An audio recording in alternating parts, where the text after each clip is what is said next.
My name is John Ebert. I'm from Bremerton, Washington. I'm very pleased to see that both you and Charlie look so healthy. And I'm also glad to know that your goal is to work till at least 102 before you retire.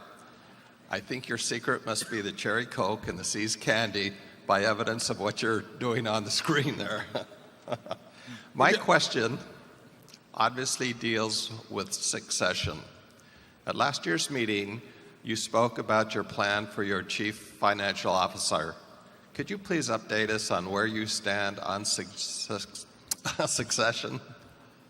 Yeah, and we've said on the CEO front, we have three that any one of which could step in and do a better job than I do in many respects. And the board is unanimous, I believe, in terms of knowing which one it would be if it were tomorrow morning, but that might be different 2 or 3 years from now. I think in any event, when the time comes, they'll want to pick somebody reasonably young because I think on balance it's a good idea to have a long run at this job. And I think it aids in acquisition and being able to make promises to people about how their businesses will be treated and so on. In terms of the investment officer, the board has 4 names. We've discussed the 4. Any one or all of the 4 would be good at doing my job, probably better in some ways. But they all have good jobs now. They're happy where they are now. They would, I think, any one of the 4 would be here tomorrow if I died tonight and they were offered the job by the board. They're all reasonably young. They're all very well-to-do or rich, and compensation would not be a major factor with them. I think that any of the 4 would take the job at less money than they're making now, but there's no reason for them to come now. I would still end up making the decisions, and they would probably chafe at the idea of not being able to make the decisions. I actually worked for Ben Graham for a few years, and I loved the man enormously. I learned an amount from him. I named my older son, middle name is after him.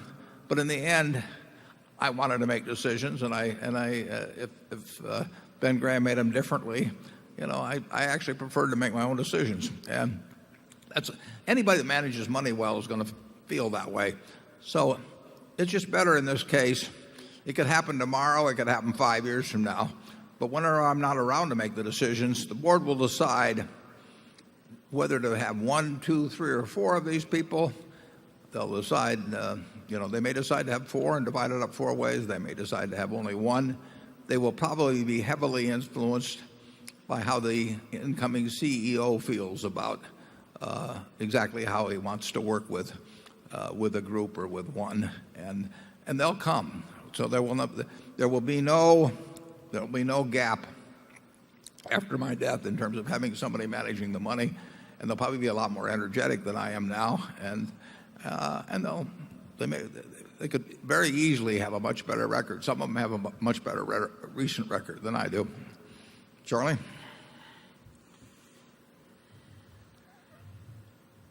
Well, we still have a rising young man here named Warren Buffett. And that's the advantage of working with a guy 84. You always look young. And I think we want to encourage this rising young man to reach his full potential.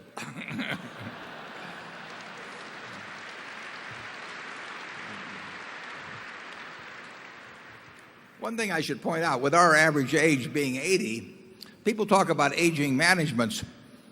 Well, we haven't found a management that isn't aging. If we ever find we want to start eating what they eat. And what I can point out about your management, since our average age is 80, we're only aging at the rate of 1.25% a year. And that is the lowest rate of aging that I know of in corporate America. I mean, some of these companies have 50-year-olds and they're aging at 2% a year. And just think how much riskier that is. Let's go to third.